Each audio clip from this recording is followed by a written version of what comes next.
Ito na nga pala guys yung part 2 natin para sa preparation ng punlaan ng ating palay. At sa part na to guys ay pinagsama-sama ko na nga pala mula sa paggayak ng punlaan, pagbabad ng binhi hanggang sa tumubo hanggang sa may sabog natin siya sa punlaan. Kaya tara guys, samahan nyo ako sa vlog na to. Let's go!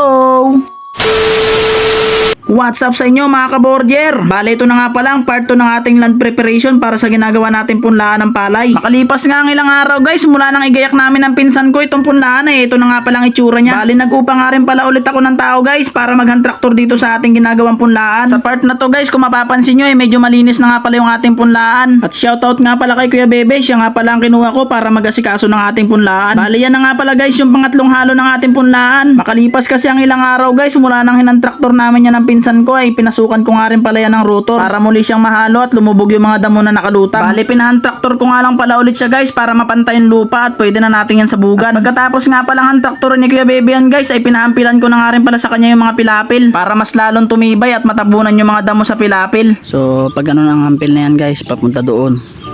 Tapos ito naman papunta doon.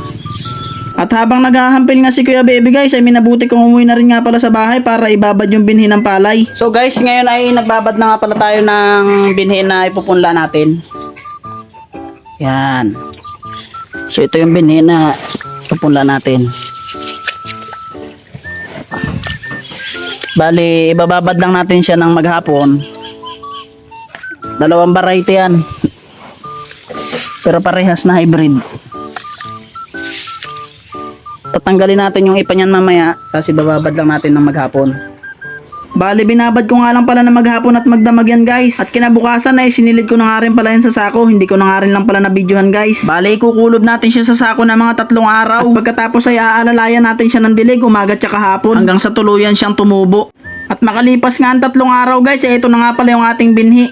Yan guys, good morning. So ngayon ay June 9. Magsasabog tayo ng ating punla dahil pwede na itong isabog. Ito yung punla natin guys. Hybrid yan, hybrid. Hindi parehas ng tubo dahil magkaiba yan ng variety. Ito kasi ay long pin. Ito hindi ko alam basta hybrid ito.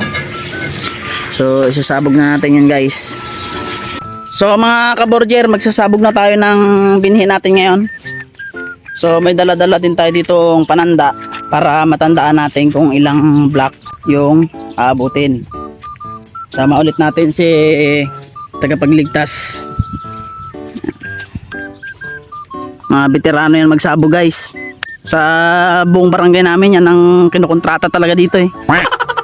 So ito yung punlaan natin. Yan, ito yung ginayak natin ng ilang araw. So malinis na at napatag na rin. Yan, lagyan natin ng tanda. Ito naman yung ating binhi na sasabog. So ipapasabog ko lang yan guys sa pinsan ko dahil hindi tayo veterano magsabog ng punla. At ayan na nga guys, pagkatapos nga lagyan ng tanda ng pinsan ko, sinimulan niya na nga rin palang isabog yung ating binhi. Si Kuya Andoy na lang ang pinagsabog ko ng binhi guys. Mas may alam kasi siya kaysa sa atin. Mas marami na rin kasi siyang karanasan pagdating sa pagsasaka kaysa sa atin. Baguhan lang rin kasi tayo sa industriya ng pagsasaka guys. Kaya mas mabuting ipaubayan natin sa mas may alam. Pero syempre habang ginagawa nila yan, nanonood tayo at nagtatanong. Para naman kahit papano may natututunan tayo. Para pagdating ng araw, hindi na tayo aasa sa kanila dahil marunong na tayo. Hindi kasi pwedeng iasa na lang natin ang iasa sa mas marunong yan guys. Dahil aminin man natin o hindi, darating at darating yung araw na wala tayong ibang aasahan kundi sarili lang rin natin. Yudi Ponggol. Perfect! At to make the short story long, bali natapos na nga rin palang isabog ni Kuya Andoy lahat ng binhi natin guys. Kaya oras na para pakawalan naman natin ng tubig. Kailangan natin pakawalan ng tubig yan guys para yung mga binhi na sinabog natin ay lumapat sa lupa. Tatanggalan naman natin ng tubig para matuyo yung punlaan. Para yung binhi na sinabog natin ay dumikit sa lupa. Tapos hayaan natin na tumubo. Pag tumubo siya ng mga 1 inch, yan, pwede na natin ulit patubigan. Tapos hindi na natin pwedeng patuyuan, dapat lagi may tubig. At ayan na nga guys, bali tapos na tayong mamunla. Nasayang ko na naman ang 4 na minuto ng buhay nyo. Maraming salamat sa panonood guys. Kita-kits na lang ulit sa next vlog. Paalam! Perfect!